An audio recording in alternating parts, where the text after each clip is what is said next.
सही स्टार्ट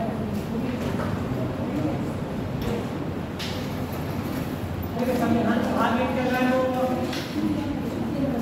भाग एक में आपको क्या बताया उसका राज्य ये चला था हम लोग दो आर्टिकल वो भी गए थे आर्टिकल 1 और आर्टिकल 2 हो गए इनमें देखो दोनों में क्या क्या देखा था एक बार रिपीट कर लेते हैं आर्टिकल 1 इसमें आपको बताया थे आर्टिकल 1 के 3 हिस्से हैं आर्टिकल 1 2 और ये 3 इन तीनों में क्या क्या है आर्टिकल 1 में क्या कहा गया है भारत राज्यों का संघ यूनियन ऑफ स्टेट 2 में भाई ये होगी जो यहाँ पर शेड्यूल में अनुसूची है देखिए वो चीज यहाँ पर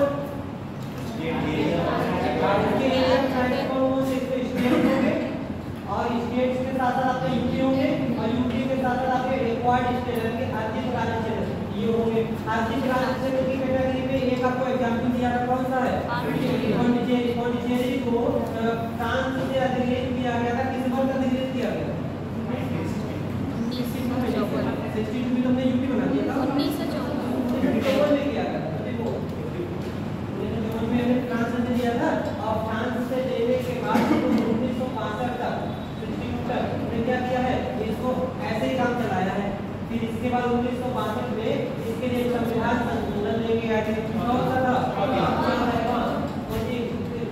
संविधान संशोधन का फर्क बता दो बस 1962 में इसके द्वारा यूपी का दर्जा देते हुए यूपी पहला तो इसको हमने क्या करें विधानमंडल और एक मंत्री परिषद का प्रावधान कर देता हूँ किसके लिए पौंडीचेरी के लिए 1962 में कर दिया इतना दे दिया इसी तरह में आर्टिकल 2 देखा आर्टिकल 2 में क्या बताया गया था संसद कानून बनाकर 2 काम कर सकती है कौन कौन से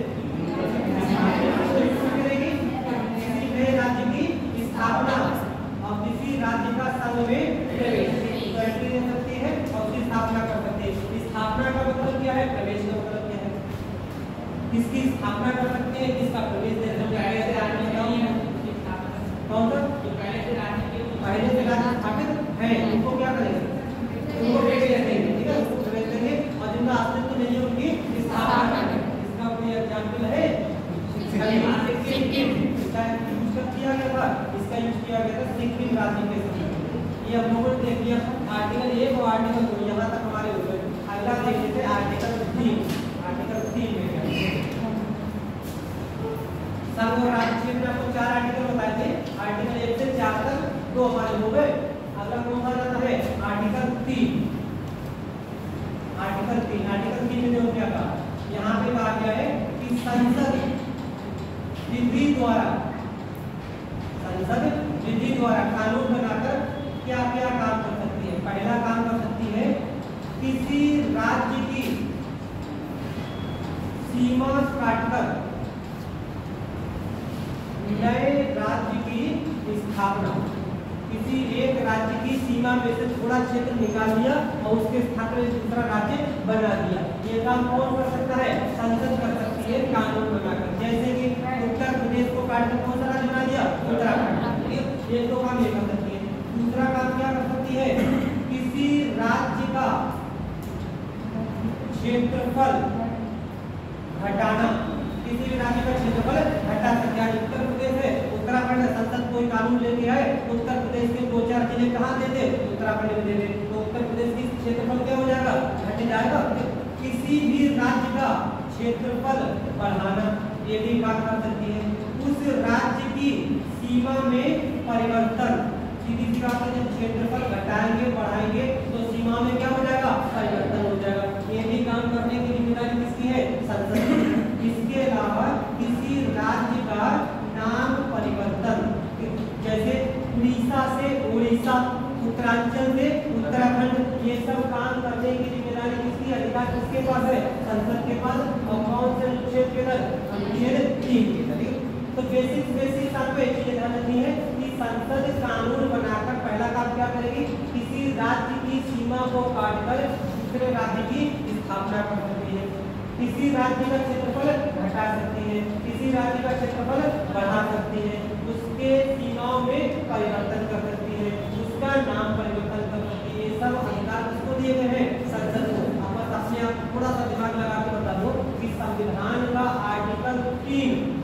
ये फेडरेशन सिस्टम को दिखा रहा है या यूनिटरी सिस्टम को दिखा रहा है? यूनिटरी को दिखा रहा है, मतलब राज्यों का अस्तित्व ही किस पे डिपेंड कर रहा है? संसद पे। जब चाहे संसद उस राज्य का अस्तित्व समाप्त कर सकती है। आज उत्तर प्रदेश को हमने 200 बांट के उत्तराखंड बना दिया, जब चाहे उसकी सीमा में क्या कर सकते हैं? परिवर्तन कर सकते हैं, क्षेत्रफल बढ़ा सकते हैं, उत्तराखंड को मिलाकर क्या करते हैं? उत्तर प्रदेश को कर सकते हैं। ऐसा कर सकते हैं, कौन करेगी? संसद करेगी। तो राज्यों का अस्तित्व ही संसद पर डिपेंड कर रहा है। तो संसद कानून बनाकर इतने सब काम कर सकती है या इतने सब काम करेगी तो सीधी सी बात है कोई राज्य प्रभावित होगा कि नहीं होगा? जैसे उत्तर प्रदेश को काटकर उत्तराखंड बनाया गया तो उत्तर प्रदेश प्रभावित हुआ, जब उत्तर प्रदेश प्रभावित हुआ ऐसे में उत्तर प्रदेश से पूछा जाना चाहिए था या नहीं पूछा जाना चाहिए था? पूछा जाना चाहिए था। अरे फॉर्मेलिटी ही सही, लेकिन पूछा तो जाएगा कि हाँ बताओ आपके इतने क्षेत्र को हटाकर दूसरा राज्य बना दे या ना बना दे। मना करेगा तब भी कोई फर्क नहीं, लेकिन कम से कम फॉर्मेलिटीज को एक अदा करेंगे कि हमने पूछा। तो ऐसा कोई भी कानून अगर संसद के द्वारा पारित किया जाता है तो उसकी कुछ शर्तें होती है।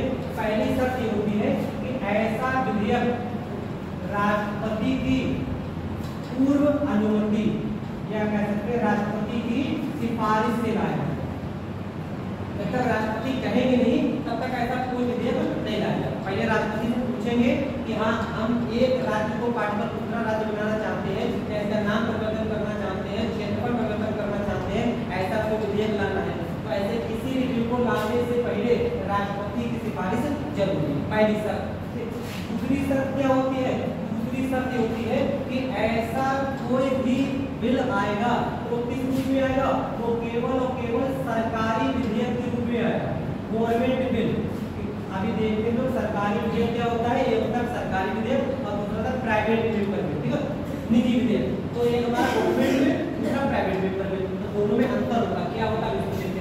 तो किसी भी प्राइवेट मेंबर बिल के द्वारा ये काम नहीं हो सकते हैं। ये सब काम किसके द्वारा होंगे? गवर्नमेंट बिल के द्वारा होंगे। तीसरी बात, ऐसा कोई भी बिल अगर लाया जाता है, ऐसे बिल को लाने के बाद संबंधित राज्य को संबंधित राज्य से परामर्श लिया जाता है। ये निश्चित समय दे दिया जाएगा कि हम आपको विधेयक भेज रहे हैं, इतने समय में आप बताओ कि हाँ ऐसा ऐसा काम करें या ना करें।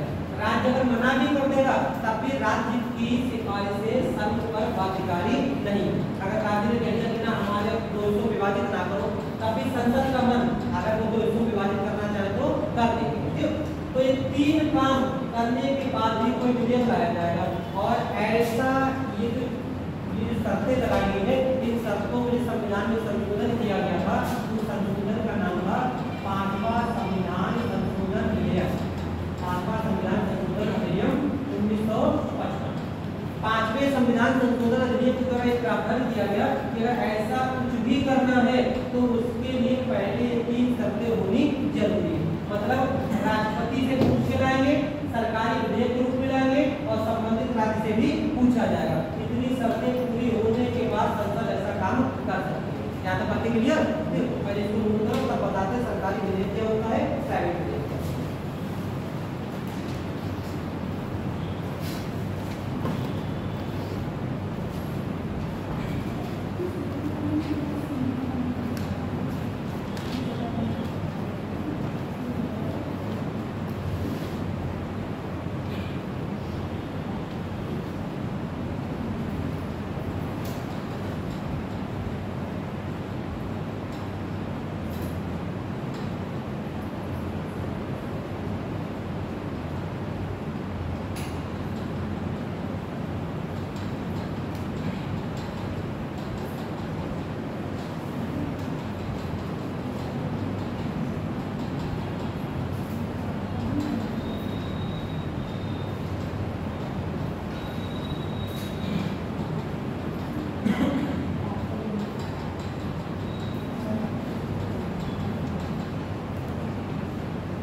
आर्टिकल 3 के तहत अगर ऐसा कोई भी काम किया जाएगा तो उसके 3 काम करने पड़ेंगे।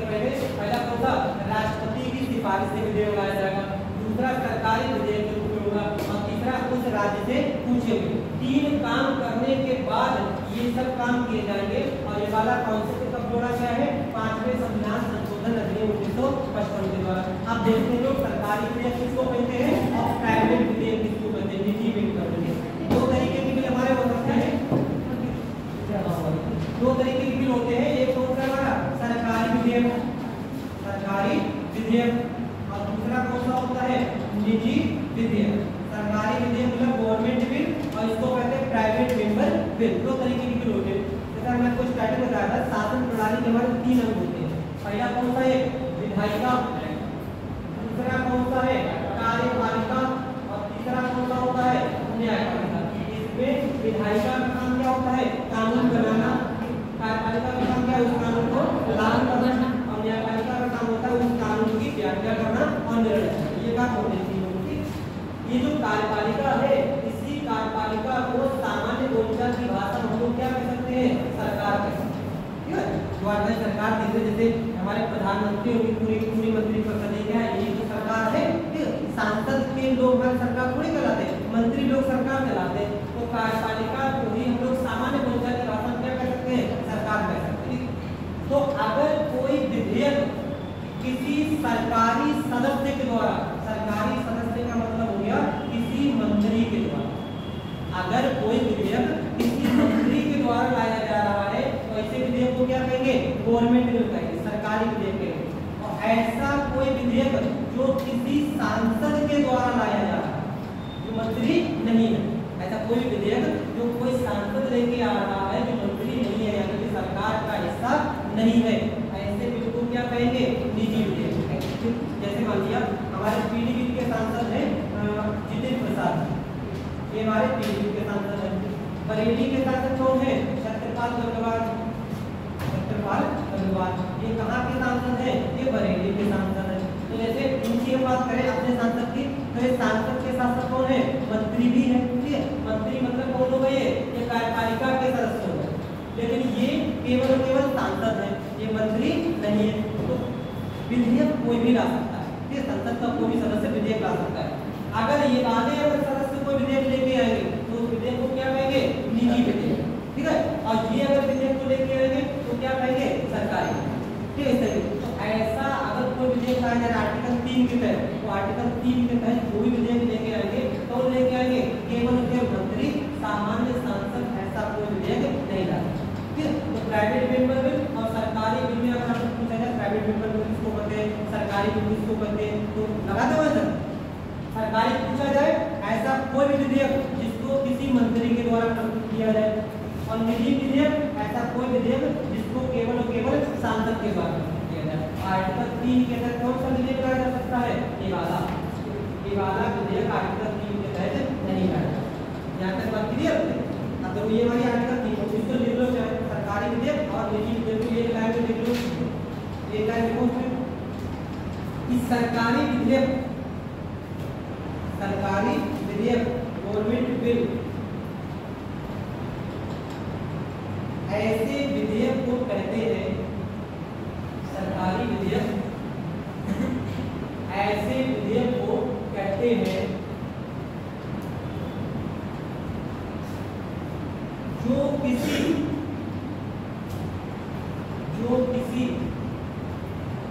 मंत्री के द्वारा लाया जाता है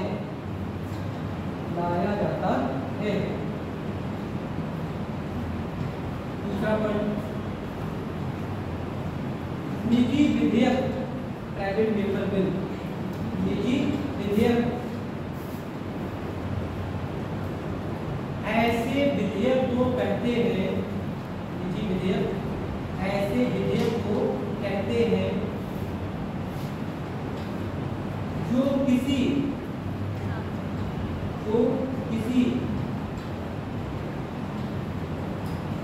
प्राइवेट सदस्य या सांसद के द्वारा, जो किसी सांसद के द्वारा, प्राइवेट सदस्य या सांसद, प्राइवेट सदस्य का मतलब ये होगा कि हम लोग होते कि ना हम एक विधेयक लेके आए, ठीक है, हम लोग नहीं ला सकते। मतलब ये है कि अगर कोई केवल सांसद लेके आए तो क्या कहेंगे निजी विधेयक प्राइवेट मेंबर बिल, और मंत्री लेके आए तो क्या कहेंगे सरकारी। मतलब क्वेश्चन है कि निम्नलिखित में से किसी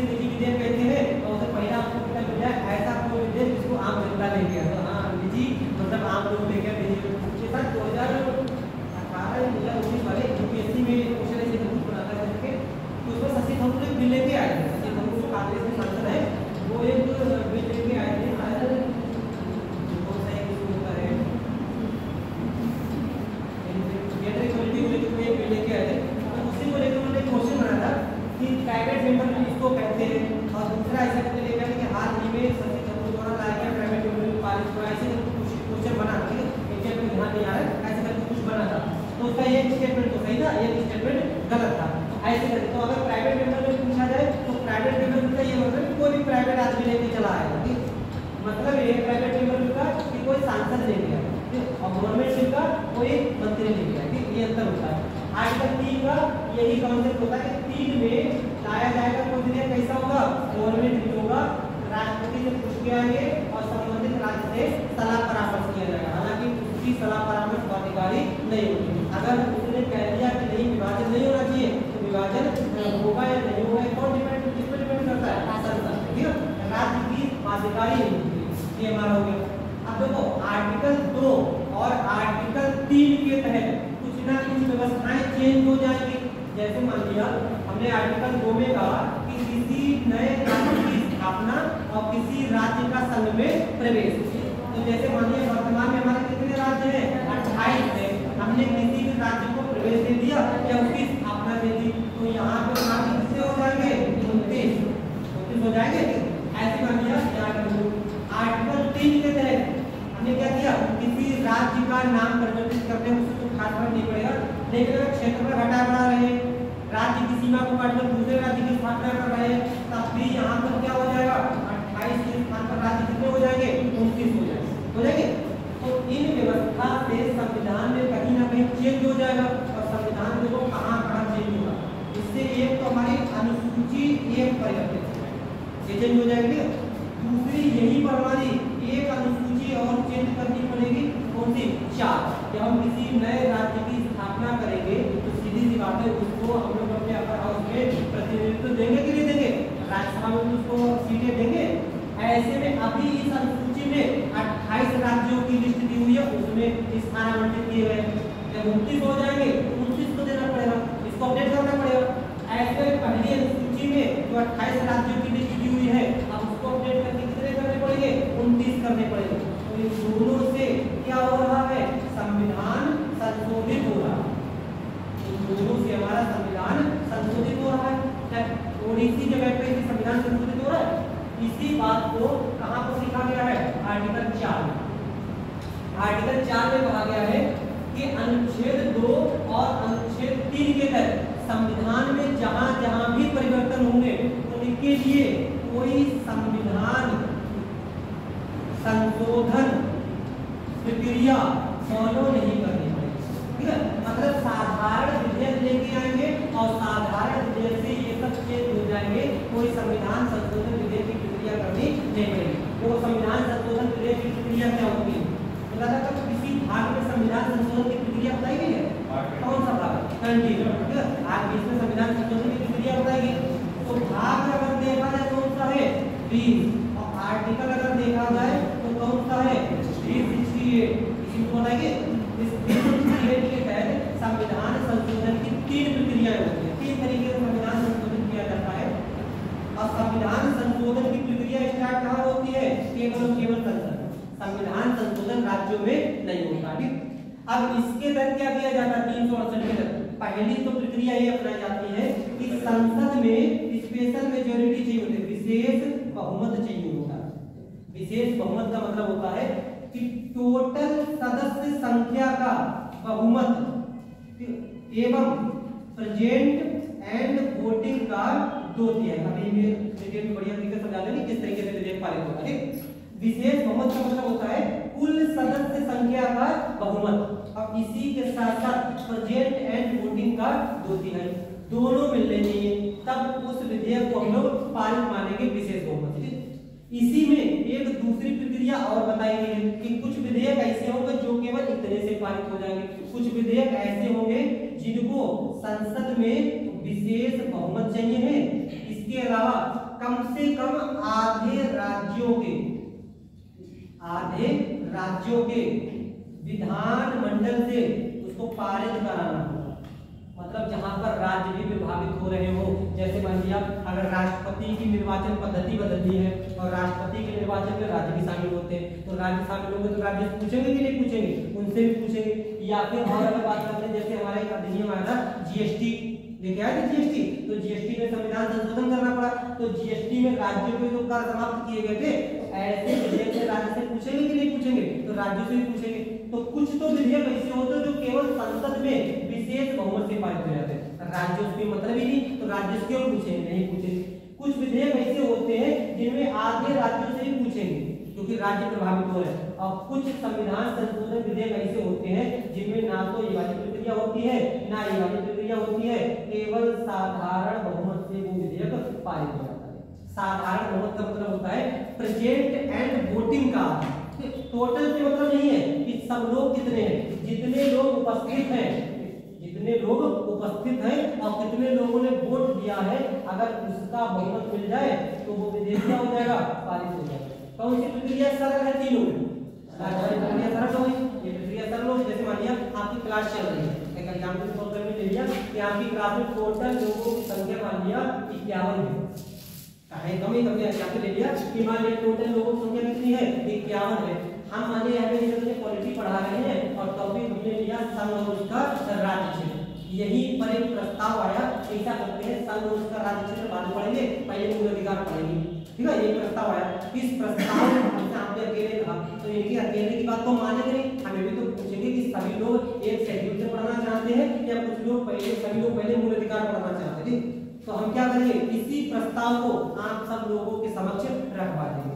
अब मान लिया टोटल की संख्या कितनी है, 51, लेकिन जिस दिन ये प्रस्ताव आया था कि आज संघ और उसका राज्य क्षेत्र ना पढ़कर हम लोग फंडामेंटल राइट्स पढ़ेंगे, उस दिन मान लिया उपस्थित थे केवल और केवल 31 लोग, ठीक है। एक एग्जांपल ले लिया है टोटल 51, लेकिन उस दिन प्रेजेंट कितने थे, 31 थे, और इन 31 के 31 लोगों ने वोट दिया। अगर इन 31 में से 16 लोगों ने कह दिया कि क्या पढ़ेंगे, फंडामेंटल राइट्स पढ़ेंगे, ठीक है, और 15 लोगों ने कह दिया कि फंडामेंटल राइट्स नहीं पढ़ेंगे, ठीक है, तो क्या करेंगे, फंडामेंटल राइट्स पढ़ेंगे, ठीक है, क्योंकि बहुमत किसके पक्ष में रहा है, देखो इनके पक्ष में। अब इनसे मतलब नहीं है, ये होता है साधारण बहुमत, ठीक है। साधारण बहुमत का मतलब होता है जितने लोग उपस्थित हैं उनको देखेंगे, टोटल से हमें मतलब नहीं है कि क्लास में टोटल कितने हैं, वरना अगले दिन पता लगे 51 के 51 आ गए, ठीक है। अब वहां पे अगले दिन फंडामेंटल राइट्स पढ़ रहे हैं, अब वो कहें कि ना इधर तो सभी संघ और उसका राज्य क्षेत्र पढ़ा रहे थे, शेड्यूल से पढ़ाओ, ठीक है, तो कहें ना कल प्रस्ताव पारित हो चुका था, हम 16 लोगों ने कह दिया कि फंडामेंटल राइट्स पढ़ाओ, ठीक है, तो वो कहें ना 51 में से खाली 16 लोगों ने कह दिया फंडामेंटल राइट्स पढ़ाओ, और तो फंडामेंटल राइट्स पढ़ाने लगे, बाकी के कितने 35 बचे, तो 35 लोगों से तो पूछा ही नहीं, ठीक है, तो उनसे मतलब उस समय नहीं, क्योंकि ऐसा विधेयक कैसे बहुमत से पारित होना है, साधारण बहुमत से। और यहीं पर अगर इसको हम कह देते कि ये बहुमत, ये विधेयक हमारा स्पेशल बहुमत से पारित होगा, विशेष बहुमत से पारित होगा, तब क्या प्रक्रिया होती, तब इसका हम 2/3 देखते, प्रेजेंट एंड वोटिंग का 2/3, और विशेष बहुमत में टोटल का भी बहुमत देखते हैं। अब हमने किस तरीके से पारित करेंगे, अगर यही प्रस्ताव आपका कि फंडामेंटल राइट्स पढ़ेंगे, इसी प्रस्ताव को अगर हम कहते विशेष बहुमत से पारित करना है, तब ये कैसे पारित होगा। जैसे मान लिया टोटल सदस्य संख्या कितनी है, 51, टोटल का बहुमत कितना निकल जाएगा, 26 यानी कि 26, टोटल बहुमत कितना निकल जाएगा, कुल सदस्य संख्या का बहुमत 25.5 आया। अब आधा तो कुछ आदमी होता ही नहीं है, ठीक है, तो आधे से ज्यादा रखें कितना हो जाएगा, 26, टोटल का बहुमत कितना निकल के आया, 26, और प्रेजेंट एंड वोटिंग का 2/3, ठीक है, प्रेजेंट कितने हैं, 31, इसका 2/3 निकालें, 2/3 कितना आ जाएगा, 10 दूनी 20, 21 करीब 21 माने लगभग, ठीक है, लगभग 21 माने, ठीक। अब ये दोनों देखेंगे, जब ये प्रस्ताव रखेंगे तो प्रस्ताव में यानी कि 26 से ज्यादा वोट मिले तभी तो दोनों हमारे पूरे होंगे। अब मान लिया जैसे ही हमने प्रस्ताव रखा और ये वाली संख्या 21 आनी चाहिए, ये वाली संख्या 26 आनी चाहिए, मान लिया 31 में से 25 लोगों ने कह दिया कि हम फंडामेंटल राइट्स पढ़ेंगे। अब बताओ फंडामेंटल राइट्स पढ़ाएंगे कि नहीं पढ़ाएंगे, नहीं पढ़ाएंगे, बताओ 31 लोग प्रेजेंट हैं, प्रेजेंट वोटिंग का 2/3 21 आना चाहिए, ठीक है। अब कुल जनसंख्या का 26 है, ठीक। और 31 में से लोगों ने वोट दिया, 31 में से 25 लोगों ने विशेष बहुमत से प्रस्ताव पारित होना है, ठीक है। साधारण हटा देना दिमाग से, पहले वाला हटा देना, विशेष बहुमत की बात कर रहे हैं कि हमने कहा कि फंडामेंटल राइट्स पढ़ाने हैं, विशेष बहुमत से पारित किया जाना है प्रस्ताव, आपके सामने रखा। 31 में से 25 लोगों ने कह दिया कि आप फंडामेंटल राइट्स पढ़ाओ। आप बताओ फंडामेंटल राइट्स हम पढ़ाएंगे कि नहीं पढ़ाएंगे? पढ़ाएंगे। कितने लोग हैं पढ़ाने वाले? आपका आउट कौन है? आपका आउट कोई पढ़ाने वाला? आपका भी है, आपका नहीं। कितने लोग ऐसे जो कह रहे हैं नहीं पढ़ाएंगे? आपका आपका आपका आपका बाकी न्यूट्रल, हम तो किसी तरफ नहीं बोलेंगे, नॉन अलाइनमेंट मूवमेंट। देखो जब विशेष बहुमत की बात करते हैं तो दोनों बहुमत मिलने चाहिए। आपको ये वाला बहुमत तो मिल रहा है, 25 सीटें मिली, 25 में ये वाला बहुमत तो आपका पूरा हो गया, लेकिन ये वाला बहुमत नहीं, तो अभी नहीं पढ़ाएंगे, ठीक है। दोनों मिलना चाहिए। जब तक दोनों शर्तें पूरी नहीं होंगी तब तक वो प्रस्ताव पारित नहीं होगा। आप इसी को थोड़ा सा और चेंज कर लेते हैं। हमने मान लिया क्योंकि ये वाली संख्या तो हमारी फिक्स रहेगी, विशेष की बात कर रहे हैं, ये वाली संख्या हमारी फिक्स रहेगी। आप मान लिया कि हमें उपस्थित कितने हैं, हमारे उपस्थित है हमारे 39, यहाँ पर उपस्थित है 39 लोग। 39 का 2/3 निकालो, तो बराबर हो जाएगा 42 कर लेते हैं। आप 42 का 2/3 निकालो, 42 का 2/3 निकालो, कितने आ जाएंगे? 28 आ जाएंगे। अब इसमें हम वोटिंग करें। अब 27 लोगों ने कहा कि आप फंडामेंटल राइट्स पढ़ाने चाहिए। क्या हुआ? चल चले आराम से उठते चले जाएंगे, पता ना लगा कि कौन आया कौन चला गया। देखो अब यहाँ पे लोग कितने उपस्थित हैं? 42, और 42 का 2/3 में कितना निकालना है? 28। हमने प्रस्ताव रखा, और जब प्रस्ताव रखा तो 27 लोगों ने कहा कि फंडामेंटल राइट्स पढ़ाओ, ठीक है। 20 यहाँ पे चाहिए, 28 यहाँ पे चाहिए। अब कितने लोगों का? 27 लोगों ने कहा कि फंडामेंटल राइट्स पढ़ाओ। बताओ अब पढ़ाएंगे कि नहीं पढ़ाएंगे? पढ़ाएंगे, पढ़ाएंगे। कितने लोग पढ़ाने वाले, कितने नहीं पढ़ाने वाले? 10 लोग कह रहे हैं पढ़ाएंगे। वोट में कितने मिले हैं? 27 वोट मिले हैं, 27। कितने लोगों कह रहे हैं नहीं पढ़ाएंगे? आपका नहीं पढ़ाएंगे, और कोई नहीं पढ़ा रहे, अकेले रह गए नहीं पढ़ाएंगे। कैसे करके नहीं समझ रहे? दोनों शर्तें पूरी होनी चाहिए, समझ रहे? विशेष बहुमत में दोनों शर्तें पूरी होनी चाहिए। टोटल का बहुमत भी मिलना चाहिए, और प्रेजेंट एंड वोटिंग का भी बहुमत 2/3 को मिलना चाहिए, तब पारित करेंगे प्रस्ताव। नहीं आया तो पहले पढ़ाएं, पढ़ा पढ़ा नहीं पढ़ा, हाँ थोड़ा सा जटिल है, थोड़ा सा जटिल, थोड़ा सा दिमाग लगाओ, तो जटिल नहीं है, थोड़ा सा दिमाग लगाओ तो जटिल नहीं है। फिर से देखो एक बार, ये बार-बार बहुत कई तरीके के होते हैं, बार-बार आए, ठीक है, बहुत कई तरीके के होते हैं, बार-बार आए। ऐसे करके समझो हमारी 2 संख्याएं हैं, हमारी 2 संख्याएं हैं। पहली कौन सी है? प्रेजेंट एंड वोटिंग का 2/3। अब ये बताओ प्रेजेंट एंड वोटिंग ये हमारी संख्या परिवर्तित होती रहेगी या फिक्स रहेगी? परिवर्तित होती रहेगी। आज कितने हैं, कल कितने होंगे, कल कितने थे, परिवर्तित होती रहेगी। और दूसरी यही में शर्त क्या होती है? टोटल का बहुमत। ये संख्या हमारी फिक्स रहेगी कि परिवर्तित होती रहेगी? ये फिक्स रहेगी। टोटल तुम्हारे फिक्स रहेंगे। अगर आपके जितने लोगों का रजिस्ट्रेशन हो गया उतने ही रहेंगे। बाई चांस अगर मान लिया कुछ लोग किसी दिन छुट्टी पे हैं, कुछ लोग किसी दिन सब लोग आएंगे, हमने मान लिया टोटल हमारे कितने हैं, मान लिया कि हमारे टोटल सदस्यों की संख्या कितनी है? 51, ठीक है। तो जब हम लोग 51 का बहुमत निकालेंगे तो कितना निकल, बहुमत का मतलब है आधे से ज्यादा, ठीक है। तो यहाँ पे बहुमत निकालने में कितना आ जाएगा? 26 लोगों का बहुमत चाहिए। अब यहाँ पे प्रेजेंट एंड वोटिंग का 2/3 ये परिवर्तित होता रहेगा। हमने मान लिया 51 में से उपस्थित कितने थे? आज मान लिया उपस्थित है 48 लोग, 3 लोग आए थे, केवल 3 लोग आए। 48 का हमें कितना निकालना है? 2/3। इसका कितना आएगा? 16 16 32। ये में 32, यहाँ पे 32 आना चाहिए, और ये वाला बहुमत कितना बन रहा है? 26 बन रहा है। एक प्रस्ताव लेके आया लोग कि आज हम लोग संघ और उसका राज्य क्षेत्र का मतलब क्या पढ़ेंगे? हम लोग फंडामेंटल राइट्स पढ़ेंगे। हमने कहा ठीक है, अगर आप लोगों के बीच अगर एक विशेष बहुमत पारित हो जाए तो फंडामेंटल राइट्स पढ़ा देंगे, हमें कोई दिक्कत थोड़ी है। आज पढ़ाएंगे तो 2 दिन पढ़ाएंगे तो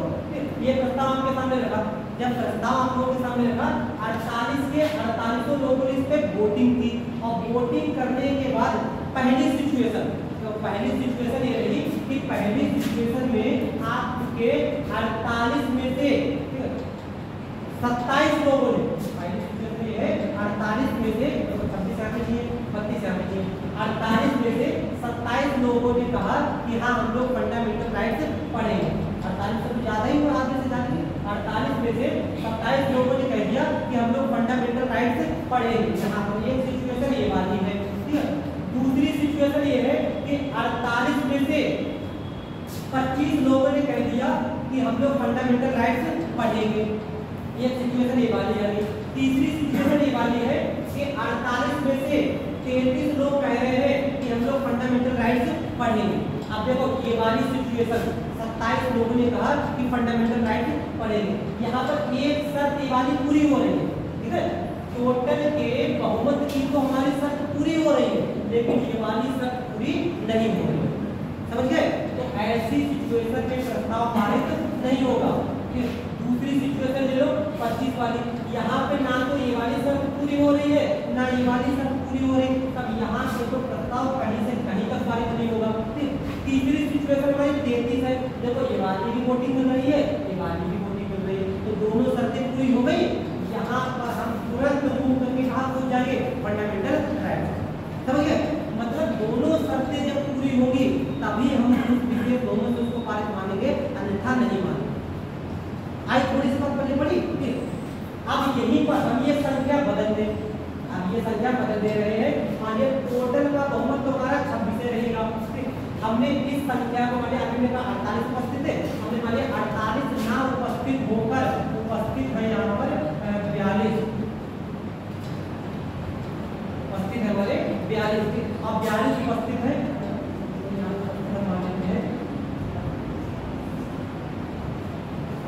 36 वाली उपस्थित है। जब 36 उपस्थित है तो 36 को जब इसके ऊपर 24, तो इसका बहुमत कितना निकल के आएगा, 24 निकल के आएगा। अब देखो जैसे ही हमने इसको प्रस्ताव को सदन में रखवाया, ये सदन है हमारा, यहाँ पे हमने रखवाया, तो यहाँ पर पहली सिचुएशन ये है कि हमको वोट मिले हैं 25, 24 से ज्यादा। पहली सिचुएशन वोट कितने मिले हैं, 25।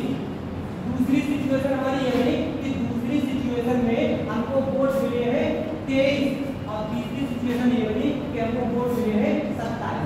मतलब वोट इतने लोगों ने नहीं किए, 36 लोगों ने वोट किए। मान लिया हमने कह दिया अगर 25 लोगों ने पक्ष में वोट दिया कि हाँ फंडामेंटल राइट्स पढ़ाओ, अब बताओ कि हम पढ़ाएंगे कि नहीं पढ़ाएंगे, नहीं पढ़ाएंगे। क्योंकि ये वाली शर्त तो पूरी हो रही है, लेकिन ये वाली शर्त पूरी नहीं हो रही, तो यहाँ पर ये प्रस्ताव पारित नहीं हुआ। यहाँ पर हमें वोट कितने मिले, 23, तो कोई ये शर्त पूरी नहीं हो रही। ऐसे में हम पॉलिटी में अपना फंडामेंटल राइट्स नहीं पढ़ाएंगे। तीसरी सिचुएशन में कितने वोट मिले, 27, तो टोटल का भी बहुमत मिल गया और प्रेजेंट एंड वोटिंग का भी 2/3 मिल गया। ऐसी सिचुएशन में तुरंत कहाँ पर मूव कर जाएंगे, फंडामेंटल राइट्स। तो जटिल है, जटिल नहीं है पूरा। 24 ही रिप्रेजेंट कौन से, मतलब 50 में 24 ही प्रेजेंट होंगे, 50 का वैसे 24 का रिप्रेजेंट है, ठीक है। 24 इसका 2/3 निकालो, इसका 2/3 निकालो, कितना आ जाएगा, 3 × 8 = 16 आ जाएगा। अब सिचुएशन नहीं बनेगी, जब भी हम वोट करेंगे तो हमको दोनों ही सीटें मिलनी चाहिए, और यहाँ पर हम बात करेंगे कि ये वाला बहुमत में मिलेगा ही। 24 अगर प्रेजेंट है तो 24 प्रेजेंट है, तो सब लोगों ने भी अगर पक्ष में वोट दे दिया तब भी ये मानना तो पूरा हो जाएगा, लेकिन ये वाली शर्त तो ये नहीं होगी, तो प्रस्ताव पारित ही नहीं होगा। प्रस्ताव तभी पारित होगा जब दोनों शर्तें हमारी पूरी हो जाए। अगर जब तक दोनों शर्तें पूरी नहीं हुई तब तक वो प्रस्ताव पारित नहीं होगा। तो ये बताओ ये वाली प्रक्रिया सरल है कि कठिन है, सरल हो गई। ये वाली प्रक्रिया दोनों बहुमत ले रहे तो कठिन है, प्रक्रिया थोड़ी सरल है, कठिन है थोड़ी सी, समझने ही कठिन है तो करना तो भी कठिन होगा। तो ये प्रक्रिया थोड़ी सी कैसी हो गई, कठिन हो गई। इसी प्रक्रिया को करने के बाद आधे राज्यों के पास भी अगर भेज दिया जाए तो और भी कठिन हो गई। अरे मतलब ये तो पहले संसद से ही पारित कराया और उसके बाद इसको कहाँ भेजा जाए, आधे राज्यों से पूछा जाए। आधे राज्यों का मतलब है 28 से 14 से ज्यादा, कम से कम 15 लोग, तो ये और भी कठिन हो गया। तो मतलब संविधान संशोधन की हमारी दोनों प्रक्रिया क्या है, कठिन है। लेकिन अगर साधारण बहुमत की अगर बात करें तो साधारण बहुमत की प्रक्रिया क्या होती है, सरल होती है। जैसे आपने कह दिया 24 ही उपस्थित है, 24 ही उपस्थित है और अगर साधारण बहुमत से पारित हो जाए तो साधारण बहुमत यहाँ पे कितने वोट मिल जाए, 13 मिल जाए, समझिए, तब तुरंत पारित हो जाएगा। अगर यहाँ पे विशेष बहुमत लागू करेंगे तो पारित नहीं होगा।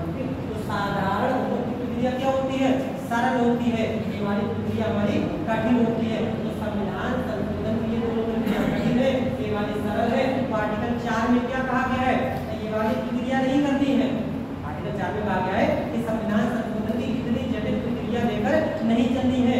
अगर 2 और 3 के माध्यम से कोई चेंज हो रहे हैं, ऐसा वाला विधेयक लेके और साधारण वाला बात कर रहा, ठीक है, ये कहा गया आर्टिकल 4 में कि इसके लिए कोई भी विशेष बहुमत की जरूरत नहीं होगी। संविधान में हमारे तीनों तरीके से चेंज होते हैं।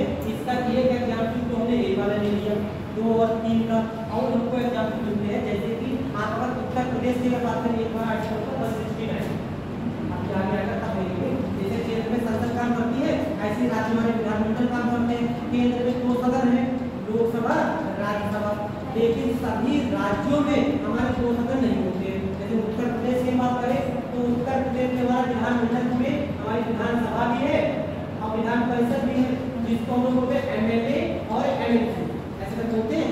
लेकिन अगर हम लोग उत्तराखंड की बात करें तो उत्तराखंड में हमारी विधान परिषद नहीं है। तो अगर किसी राज्य में, किसी भी राज्य में इस विधान परिषद का चाहे गठन करना हो, चाहे उस राज्य से विधान परिषद को हटाना हो, तो ये प्रक्रिया कौन से आर्टिकल में बताई गई है, 169 में बताई गई है। इसके माध्यम से भी संविधान में कहीं ना कहीं चेंज हो जाएंगे, तो उसके लिए भी ये वाली प्रक्रिया करनी नहीं होती है। एक साधारण विधेयक लेके आएगी संसद और उस राज्य में या तो विधान परिषद बना देगी या उस राज्य से विधान परिषद हटा देगी। क्लियर है बात? तो ये हमारा कौन से आर्टिकल में बताया गया है, आर्टिकल 4। तो नोट कर दो आर्टिकल 4, उसका लिखो आर्टिकल 4 में, आर्टिकल 4 में लिखो अनुच्छेद 4 के अनुसार, आर्टिकल 4 है अनुच्छेद 4, अंग्रेजी में आर्टिकल कहते हैं, हिंदी में अनुच्छेद 4। अनुच्छेद 4 के अनुसार यदि, अनुच्छेद 4 के अनुसार यदि अनुच्छेद 2 एवं 3, अनुच्छेद 4 के अनुसार यदि अनुच्छेद 2 एवं 3 के माध्यम से, अनुच्छेद 2 एवं 3 के माध्यम से अनुसूची 1, अनुसूची 1 और अनुसूची 2, अनुसूची 1 और अनुसूची 2 नहीं 4, अनुसूची 1 और अनुसूची 4 में परिवर्तन होता है, अनुसूची 1 और अनुसूची 1 और अनुसूची 4 में परिवर्तन होता है, तो उसके लिए, तो उसके लिए संविधान संशोधन की, तो उसके लिए संविधान संशोधन की विशेष प्रक्रिया, विशेष प्रक्रिया नहीं अपनानी होगी, उसके लिए संविधान संशोधन की विशेष प्रक्रिया नहीं अपनानी होगी, बल्कि साधारण बहुमत से, साधारण बहुमत से ऐसे संशोधन हो जाएंगे, बल्कि साधारण बहुमत से ऐसे संशोधन हो जाएंगे, ऐसे संशोधन हो जाएंगे, ठीक है। मतलब अनुसूची 1 और 4 में चेंज हो जाएगा, तो जो अनुसूची 1 और 4 में चेंज होगा मतलब संविधान कहीं संशोधित हो रहा है, तो संविधान संशोधन के लिए ये वाली प्रक्रिया नहीं अपनानी है, ये साधारण विधेयक लेके आएगी संसद, तो ऐसा चेंज कर देंगे, ठीक है। ये हमारा हो गया संविधान का भाग 1, यहाँ तक का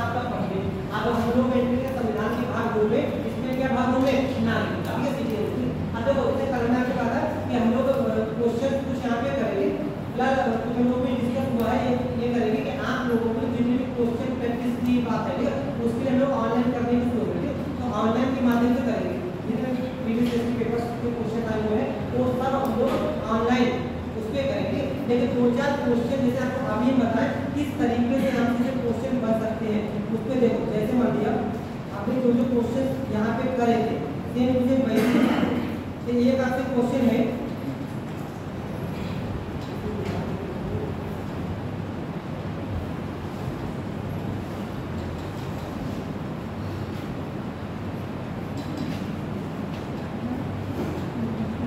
तो ये क्वेश्चन है ध्यान सुनना फिर इसके बाद इसका आंसर देना। पहला क्वेश्चन है इसमें पहला विकल्प है कि भारतीय संविधान सभा के संबंध में निम्नलिखित में से कौन सा कथन सही है। ठीक है, ये क्वेश्चन पूछा गया है। जैसे पहला पॉइंट है आपका ये है वयस्क मताधिकार पर आधारित नहीं थी।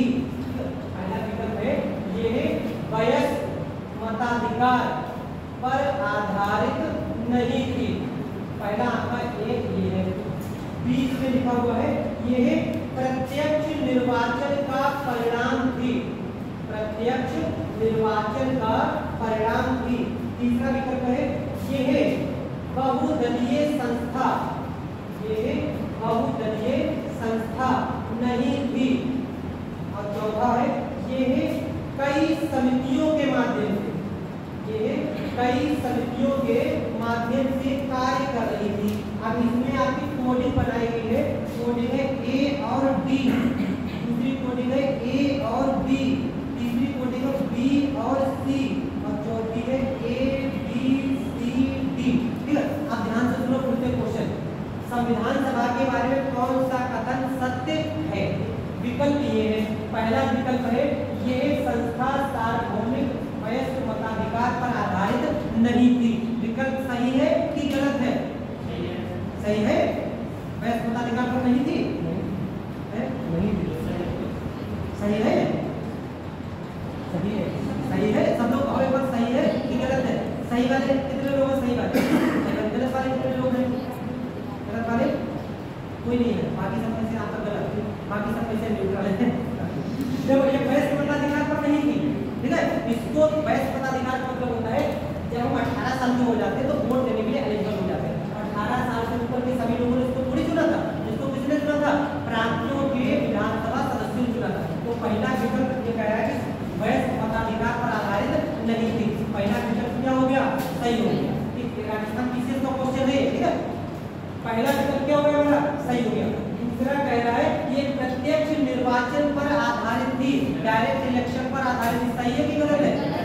गलत है या सही है। सही है, गलत है, सही है, गलत है। प्रत्यक्ष पर नहीं थी, आप प्रत्यक्ष पर थी। हमारे जो विधानमंडल के सदस्य थे उन्होंने चुना था, तो कैसा हो गया, इनडायरेक्ट हो गया इनका चुनाव, डायरेक्ट उनका चुनाव नहीं है। तीसरा कह रहा है ये बहुदलीय संस्था पर आधारित व्यवस्था नहीं थी। मतलब इसमें बहुत सी पार्टी थी। ये सही है कि गलत है। बहुत सी पार्टी थी या नहीं थी। संविधान सभा में अलग अलग दलों के लोग थे या नहीं थे। अलग अलग दलों के लोग थे। और ये कह रहा है ये बहुदलीय संस्था पर आधारित संस्था नहीं थी। तो ये सही हो गया कि गलत हो गया। गलत हो गया। ये भी क्या हो गया, गलत हो गया, क्योंकि ये बहुदलीय संस्था थी। बताया था तो 208 सीटें किसको, कांग्रेस को मिली थी। 73 सीटें मुस्लिम लीग को मिली थी। बहुत से हमारे निर्दलीय थे और कुछ हमारे एक सदस्य दूसरी पार्टी के थे। तो एक ऐसी संस्था थी, बहुदलीय संस्था थी। चौथा विकल्प इसने कई समितियों के माध्यम से कार्य किया था। सही है कि गलत है। सही है। कई समितियां आपको बताई है। कौन सा विकल्प सही हो गया, ए और डी।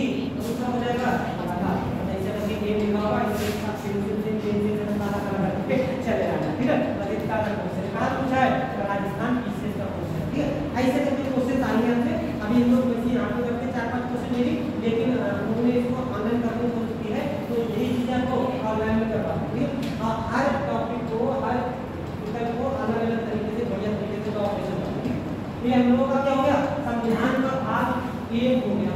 अब भाग 1 का हम लोग अपना तैयार कर दिया कि भाग 1 में क्या है। अगला देखो वाला स्टार्ट करते हैं यहाँ पर भाग 2।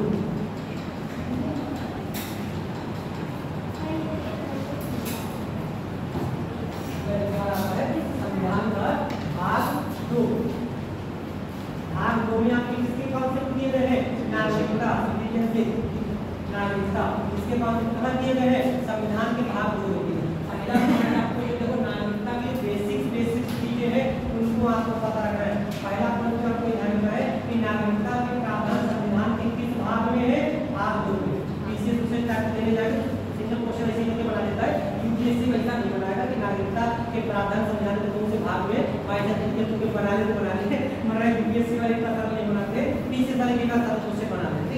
डायरेक्ट ऐसे पूछने का पीसीएस में अगर पूछेगा तो फिलहाल नागरिकता भी सरल नहीं बनाते, फिर भी वाइजा अगर पूछ लेना नागरिकता के प्रावधान कौन से भाग में है तो दूसरा आपको ध्यान रखना है अगर आर्टिकल पूछे जाए कि नागरिकता के प्रावधान संविधान के कौन से भाग के कौन से आर्टिकल में है तो अनुच्छेद 5 से 11, ठीक है। भाग पूछा जाए तो है अनुच्छेद पूछा जाए 5 से 11 तक किसके कॉन्सेप्ट है नागरिकता के कॉन्सेप्ट। तीसरा आपसे विकल्प आएगा क्वेश्चन कि नागरिकता के प्रावधान लिए कहां से गए, जैसे कि हम लोगों ने जब संविधान बनाया था तो क्योंकि हम लोगों को संविधान बनाने का अनुभव नहीं था कि किस तरीके से हम लोग क्या क्या करते हैं। जैसे मध्यम आप लोगों को नोट्स बनाने चले आपको पता ही नहीं नोट में क्या लिखना है क्या नहीं लिखना है, तो कुछ लिख पाओगे सारी की सारी किताब इसी करके छाप दो, समझ रहे सर। लेकिन वही क्या करोगे आपको अगर नोट मिलता कैसे कर लिख रहा है 4-6 लोगों का नोट उठाओगे और 4-6 लोगों का नोट उठाओ सबका नोट पढ़ोगे और जिसकी जो अच्छी बात लगेगी वही अपने नोट में शामिल करोगे। अच्छी बात बढ़िया है क्वेश्चन मिल सकता है तो सब क्या करोगे अपने नोट में लिख लोगे। तो मतलब 4 लोगों के नोट से नकल करके आपने अपना नोट लिखा तो बताओ उन 4 का नोट बढ़िया बनेगा कि आपका नोट बढ़िया बनेगा क्योंकि आपके चारों लोगों की बढ़िया बढ़िया चीजें कहाँ है आपके नोट में, ठीक है। तो एक बार कि आपकी कॉपी पतली रहेगी कि बड़ी हो जाएगी, बड़ी हो जाएगी, सीधी बात है। 4 लोगों का मिक्सचर कहाँ है आपके नोट में, तो सबसे भारी नोट किसका बनेगा आपका बनेगा, सबसे बढ़िया बढ़िया बातें किसकी होगी आपके नोट में होगी। इसीलिए सबसे बढ़िया संविधान किसका है भारत का है, सबसे बड़ा संविधान किसका है भारत का है। क्योंकि हमें संविधान बनाना ही नहीं पता कैसे लोग बनाते, लगभग 60 देशों का संविधान उठाया, सबका संविधान पढ़ते थे ये कौले दिया ये कौले दिया ये कौले दिया, ऐसे कहा कि जिसकी बढ़िया बढ़िया बातें लिखे नोट कर लेना अलग कहाँ लिख लेंगे अपने संविधान में लिख लेंगे। ऐसी करके हमने नागरिकता के प्रावधान भी किसी न किसी देश के संविधान से लिए थे। क्वेश्चन अगर आपसे आए नागरिकता के प्रावधान कहाँ से लिए गए हैं तो ब्रिटेन के संविधान से लिए, नागरिकता के प्रावधान कहाँ से लिए गए ब्रिटेन के संविधान से लिए हैं। अगली नागरिकता के बारे में जानते हैं कि हमारी नागरिकता की कुछ विशेषता में एक खास विशेषता आती है, भारत की नागरिकता कैसी है एकल नागरिकता है।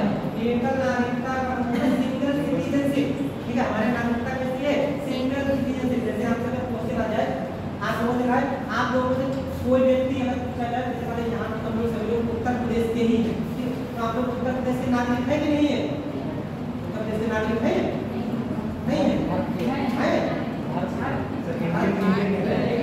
उत्तर प्रदेश के नागरिक ऐसा कौन कौन है हम लोग पता है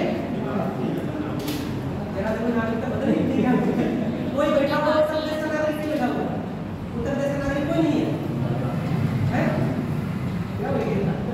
अरे यस लोग कुछ तो करो कौन सी ऐसे आपने तो मैंने यस कर दिया कि नहीं है तो आपका सिलेक्शन नहीं होगा या आपने नो कर दिया हाँ आपका सिलेक्शन नहीं होगा, ऐसा थोड़ी है। कुछ तो बताओ कि हाँ आप उत्तर प्रदेश के नागरिक है कि नहीं है। अरे सही करने पर यहाँ पर खड़े तो बताए परेशान हो इंडिया की है तो उत्तर हमें क्वेश्चन से आप उत्तर प्रदेश के नागरिक उत्तर प्रदेश के सिटीजन है या नहीं है ये बताओ है उत्तर प्रदेश के सिटीजन नहीं है, ठीक है। हम लोग उत्तर प्रदेश के निवासी हैं, हम लोग उत्तर प्रदेश के निवासी हैं। जब भी हम लोग कभी उत्तर प्रदेश के सर्टिफिकेट के लिए अप्लाई करते हैं तो उत्तर प्रदेश का पासपोर्ट बना के देता है, उत्तर प्रदेश का निवास प्रमाण बना के देता है, निवास और डोमिसाइल सर्टिफिकेट बना के देगा।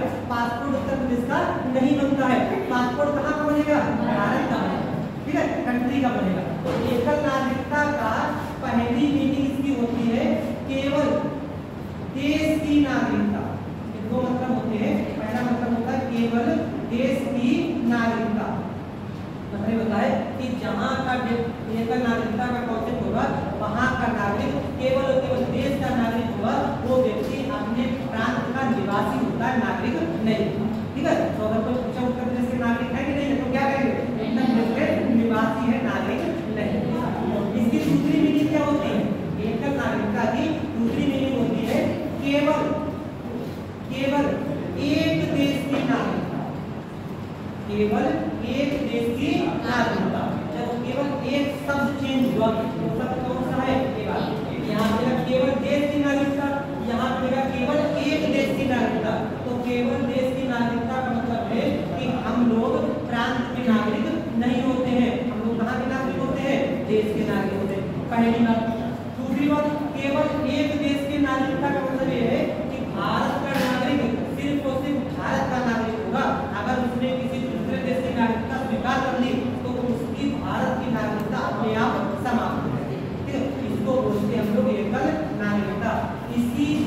अपोजिट एक दूसरा कॉन्सेप्ट होता है, इसको हम लोग बोलते हैं दोहरी नागरिकता, डबल सिटीजनशिप, दोहरी नागरिकता। इसका हमको एक एग्जाम्पल मिल जाएगा, जैसे कि यूएसए, स्विट्जरलैंड, ये सब ऐसे है दोहरी नागरिकता के देश है। यहाँ का मतलब ये होता है, जैसे मान लिया अमेरिका का कोई व्यक्ति है तो उसके पास दो पासपोर्ट होंगे, एक तो उसके यूनियन का होगा, पूरे अमेरिका का होगा, दूसरा उसके प्रांत का होगा, ठीक है, दो उसके पास पासपोर्ट होंगे। दूसरी बात, वो व्यक्ति अमेरिका का भी नागरिक रह सकता है, अमेरिका का नागरिक रहते हुए वो किसी दूसरे देश का भी नागरिक हो सकता है, ठीक है, दो देशों का नागरिक हो सकता है। इसको क्या बोलते हैं? दोहरी नागरिकता, डबल सिटीजनशिप। हमारे यहाँ दोहरी नागरिकता नहीं, हमारे कैसी है? एक नागरिकता। पता लगे नेपाल घूमने के लिए गए, ये लग रहा है क्या पहाड़ी राज्य है, यही रह जाते रहने लगे वहाँ पे, वहाँ की सोचा कैसा करते नागरिकता ले लेते हैं, और जब मन होगा तो आएंगे, और जब नहीं मन होगा तो चले जाएंगे भारत की। नहीं, भारत में नेपाल की नागरिकता, तो भारत की नागरिकता बनी रहेगी, चली जाएगी, चली जाएगी, ठीक है, और सूचित नहीं करना पड़ेगा, ठीक है, ऐसा नहीं सूचित करेंगे हमने नेपाल की नागरिकता ले ली, हमारा नाम काट दो रजिस्टर से, ऐसा करेंगे क्या? ऐसा अपने अपने लैंग्वेज में वहाँ सूचना हो जाती है, और हमारी नागरिकता भारत की नागरिकता से समाप्त ये अपने आप समाप्त हो जाती है। आर्टिकल 9 हमारा आता है, उसके साथ लिखा हुआ है कि भारत का नागरिक अगर किसी अन्य देश की नागरिकता ले लेता है तो उसकी भारत की नागरिकता स्वतः समाप्त हो जाती है, अपने आप समाप्त हो जाती है। तो ये हमारी नागरिकता के कुछ बेसिक ध्यान रखना।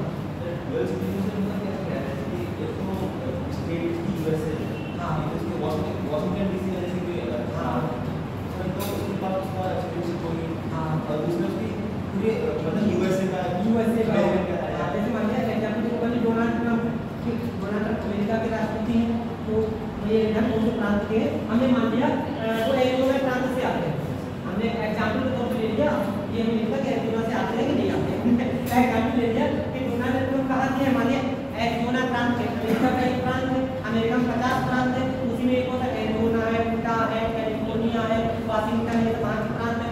मान लिया वो एरिजोना प्रांत के हैं, तो डोनाल्ड ट्रम्प के पास दो पासपोर्ट होंगे, ठीक है, एक तो एरिजोना का होगा, दूसरा उनके पास यूएसए का होगा। तो इस बेसिस पर क्या है कि दो देशों की उनके साथ एक साथ नहीं, ये भी हो सकता है, ये तो दो रहेंगे रहेंगे। इसके साथ साथ डोनाल्ड ट्रम्प अमेरिका के राष्ट्रपति है, अगर वो कह रहे हैं कि हम स्विट्जरलैंड की नागरिकता लेना चाहते हैं, तो स्विट्जरलैंड की नागरिकता लेने के लिए जो भी वहाँ के हिसाब से वो कानून के साथ उन सबको पूरी करें, और डोनाल्ड ट्रम्प को स्विट्जरलैंड की नागरिकता मिल जाएगी। इस बेसिस पे क्या है? हाँ, इसको बोलते हैं।